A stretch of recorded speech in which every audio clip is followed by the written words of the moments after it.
আমি নবম ও দশম শ্রেণীর শিক্ষার্থীদের জন্য সাধারণ গণিত বইয়ের সূচক ও লগারিদম অধ্যায় 4 অধ্যায়ের অঙ্কগুলি নিয়ে ধারাবাহিক আলোচনা করব।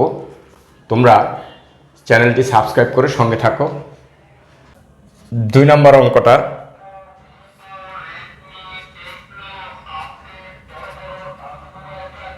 √3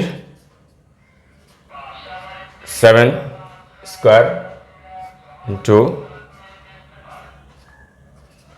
3√7 আর 3√7 স্কয়ার, আর এখানে হচ্ছে √7। ওকে, তাইলে এগুলিকে আমরা সরাসরি করি। যেমন হচ্ছে √7 বলতে আমরা এই 7-এর উপরে হাফ দিতে পারি, আর এইখানে যেহেতু 3 আসছে, এই 3টা কিন্তু এইখানে চলে যাবে এইভাবে, ঠিক আছে। আর এই স্কোয়ার যদি থাকে, এই স্কোয়ারটা উপরে এটার সাথে এমনি চলে যাবে।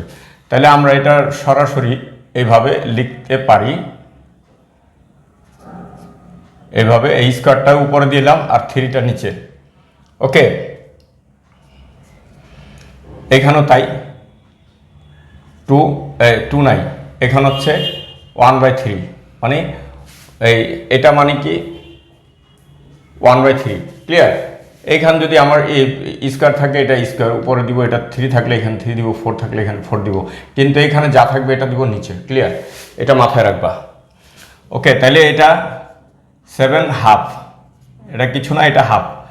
তাহলে দেখো 7 সবই 7, তাহলে আমি একটা 7কে কমন নিব, বেস কমন নিয়ে এই দুইটাকে যোগ দিব,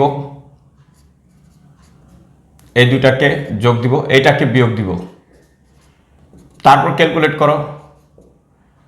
দেখো এটা লসাউ করলাম, লসাউ করলে কত হয় দেখো, 6 হয় বোধ হয়। দেখো মানে 3 দিয়া 3 আগে 3, 3 আগে 3, 2, 3 2 6, 6 লসাগু। ক্লিয়ার? তাইলে এই 3 দিয়া 6কে যদি ভাগ করি, 6কে ভাগ করলে 2, 2 এর সাথে 2 গুণ 4, প্লাস এটা ভাগ করলে 2, 2 এর সাথে 1 গুণ, 2 একে 2, এটা ভাগ করলে 3, 3 একে 3। ওকে,